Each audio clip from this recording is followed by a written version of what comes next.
भगवान श्री कृष्ण कहते हैं, विश्वास ही आपका ईश्वर है।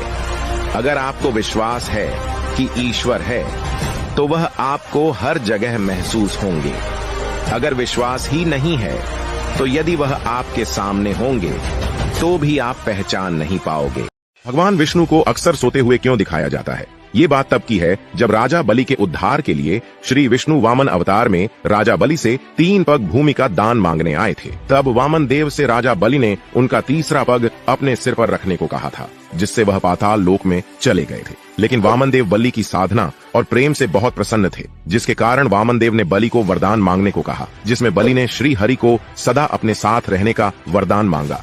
लेकिन मां लक्ष्मी वैकुंठ में अपने हरि के बिना कैसे रह सकती थी, इसलिए मां लक्ष्मी ने बलि को अपने भाई के रूप में राखी बांधकर उपहार के बदले श्री हरि को वापस मांग लिया था। श्री हरि अपना दिया वरदान गलत साबित नहीं करना चाहते थे, इसीलिए उन्होंने बलि को वचन दिया कि वे हर साल आषाढ़ माह की शुक्ल पक्ष की एकादशी से कार्तिक शुक्ल पक्ष की एकादशी तक राजा बलि के साथ ही पाताल लोक में रहेंगे। यही कारण है कि इन 4 महीनों में भगवान विष्णु योग निद्रा में रहते हैं।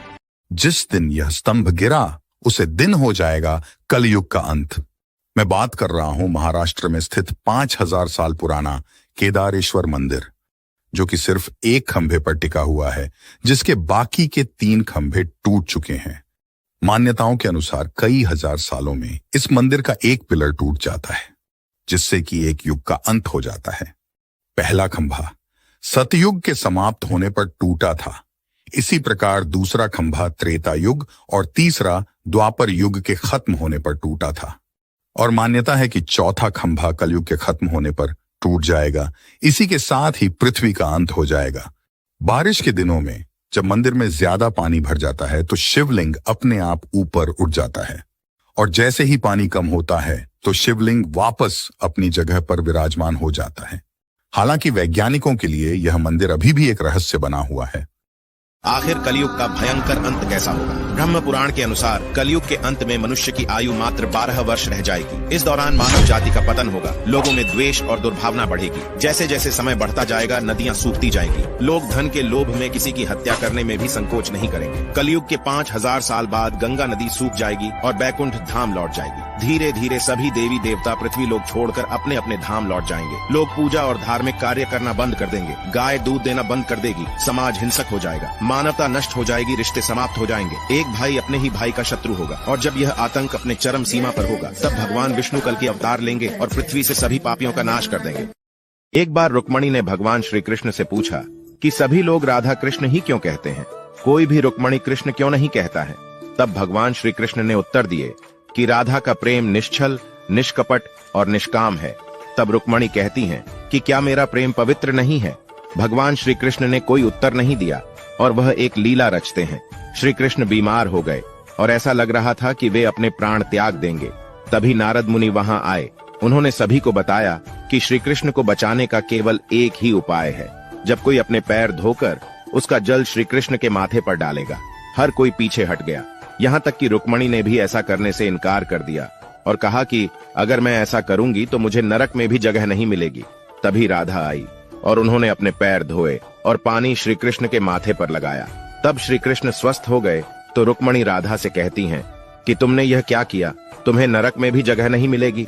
राधा ने जवाब दिया, बस मेरा कान्हा ठीक हो जाए तो मैं उसके लिए नरक में भी जाने के लिए तैयार हूँ। तब रुक्मणी को अपनी गलती का एहसास हुआ। और दोस्त, सावन में किन 7 कामों को नहीं करना चाहिए, तो चलिए जानते हैं। पर उससे पहले चैनल को लाइक और सब्सक्राइब जरूर करें। सावन माह में किसी भी प्रकार के मांगलिक कार्य नहीं करना चाहिए, जैसे विवाह संस्कार, जात कर्म संस्कार, गृह प्रवेश आदि। 2 सावन के महीने में मांस, प्याज और लहसुन और किसी भी प्रकार का नशा जैसे पान, सुपारी या अल्कोहल का सेवन नहीं करना चाहिए। 3, इस महीने शरीर पर तेल से मालिश नहीं करनी चाहिए। 4, सावन माह में यदि आपके द्वारा पर कोई भी आए, जैसे गाय, बैल, भिक्षु आदि, तो कभी भी भगाना नहीं चाहिए। 5, इस पवित्र महीने में दोपहर के समय सोने से बचना चाहिए। 6, सावन में दाढ़ी या सिर के बाल के साथ नाखून भी नहीं काटना चाहिए। 7, इस महीने में कांसे के बर्तन में भोजन नहीं करना चाहिए। भगवान शिव को तुलसी के पत्ते कभी न चढ़ाएं। धन्यवाद। परेशान होना, दुखी हो, कोई साथ नहीं दे रहा, सब लोग आपको गलत समझते हैं, सबने आपको अकेले छोड़ दिया है, ऐसे में क्या करना है? ये 2 बातें हमेशा याद रखना, और अगर दूसरी बात को यदि आपने अपने जीवन में उतार लिया तो आपके जीवन में कभी दुख नहीं आएगा।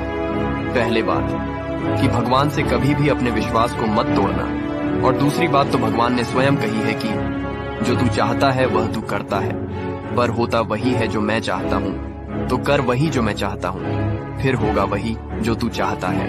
अपने दुनिया के सारे कार्य कर लिए जो आप चाहते थे, पर हुआ तो वही जो वह चाहता था। आज से जो वह चाहता है वह करना शुरू करो, फिर देखो आपके जीवन में क्या क्या होता है, आपके जीवन में कैसे कैसे बदलाव आते हैं। कभी भी जीवन में कष्ट आए तो इस बात को हमेशा याद रखना। ध्यान को समझना है तो नंदी को देखना। एक शाश्वत प्रतीक्षा। गुफा में जब शिवजी वर्षों तक ध्यान मग्न होने चले जाते हैं, तब उस गुफा के बाहर नंदी उनकी प्रतीक्षा में लग जाते हैं। नंदी इस उम्मीद में बिल्कुल नहीं रहते कि शिव कल या परसों बाहर आएंगे, वो तो बस बैठे रहते हैं। मंदिर में जाने से पहले आपके अंदर नंदी का गुण होना चाहिए, बस बैठने का। ना तो आप स्वर्ग जाने की कोशिश कर रहे हो और ना ही किसी चीज को पाने की, बस आप बैठे हो, यही ध्यान कहलाता है। प्रार्थना का अर्थ होता है कि आप ईश्वर से बात करने को इच्छुक हो, और ध्यान का असल अर्थ होता है कि आप ईश्वर की बात सुनने में इच्छुक हो। तुम्हारे पास कहने को कुछ नहीं है तो तुम बस सुनो, यही नंदी का गुण है। वो बस सचेत होकर बैठे रहते हैं, बहुत सक्रिय, सतर्कता से भरे हुए, जीवन से भरपूर, लेकिन बस बैठे हुए हैं। यही ध्यान कहलाता है।